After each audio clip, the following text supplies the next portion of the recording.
buat baik kerana Allah. Moga Allah Subhanahu Wa Taala bagi kepada kita kekuatan lah. Kita kena kuat ni, tuan-tuan semua kena kuat. Buat baik ni, kadang-kadang kita dicabar, kadang-kadang tuan-tuan dan puan-puan kita diuji dengan kebaikan yang kita buat, balasannya tak setimpal, balasannya kadang-kadang menyakitkan, kadang-kadang menyedihkan.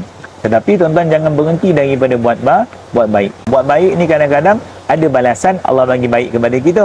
Tapi kadang-kadang kita buat baik ada balasan, benda tu tak baik seperti mana yang kita harapkan. Tetapi tuan-tuan jangan berhenti buat baik. Sebab Allah nak tengok kau buat baik ni sebab apa. Kau betul-betul nak buat baik kerana aku ataupun disebabkan manusia. Kalau kita buat baik kerana Allah, walaupun dibalas dengan kejahatan, kita tetap terus melakukan kebaikan tersebut. Tapi kalau kita buat baik kerana manusia, tuan-tuan dan puan-puan, bila orang tak balas, maka kita akan berhenti. Allah nak uji kita ni. Betul ke engkau buat kerana aku ni? Betul ke kau buat kerana nak mendapat kebaikan daripada aku?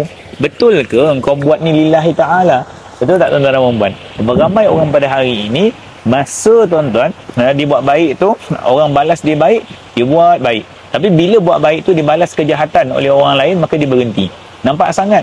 Kita buat baik itu bukan kerana Allah, tapi kerana balasan daripada manusia.